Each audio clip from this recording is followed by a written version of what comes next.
Questions that my generations are asking are the following, if I may summarize. It is not understanding how Africa, with so many riches on our soil, with a generous nature of water, abundant sunshine. Africa is today the poorest continent. Africa is a hungry continent. And how is it that we, as heads of state, travel the world begging? These are questions we are asking ourselves, and for which we have no answers so far.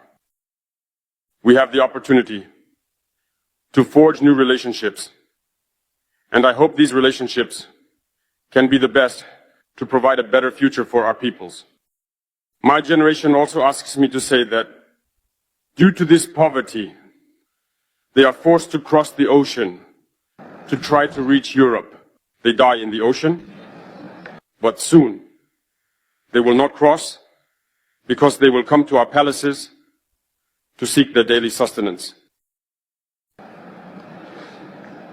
As for Burkina Faso, today we have been facing for more than 8 years the most barbaric, the most violent form of neocolonialism, of imperialism.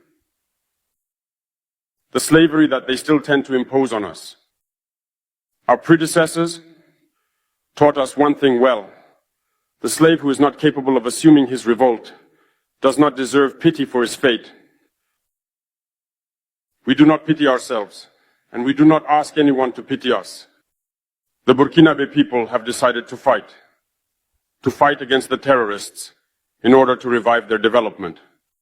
In this struggle, brave peoples, courageous populations have committed to taking up arms against terrorism.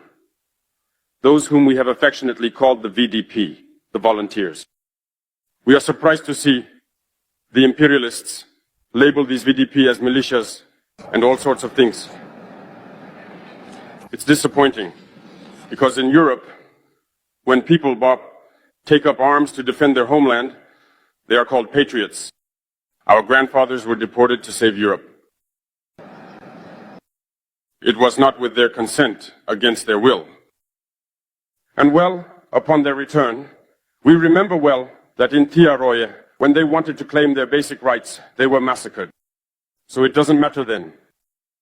When we, the people, decide to defend ourselves, we are labeled as a militia. But that is not the problem. The problem is seeing African heads of state who bring nothing to these people who are fighting, but who sing the same tune as the imperialists by labeling us as a militia, by calling us people who do not respect human rights. What human rights are we talking about? We are outraged by this, and it is shameful. We, African heads of state, must stop behaving like puppets that dance every time the imperialists pull the strings. Yesterday, President Vladimir Putin announced the sending of grains to Africa. We are very pleased. We thank him for that. But also, it is a message sent to our African heads of state, because at the next forum, we should not come here without having ensured for those who do not know war, the food self-sufficiency of our peoples. We must learn from the experience of those who have already achieved this in Africa, build good relationships here, and foster better relations with the Russian Federation to meet the needs of our populations. I may not be long, the allotted time is very short. We are obliged to stop at some point, but I would like to conclude by saying that we must pay tribute to our peoples who are fighting.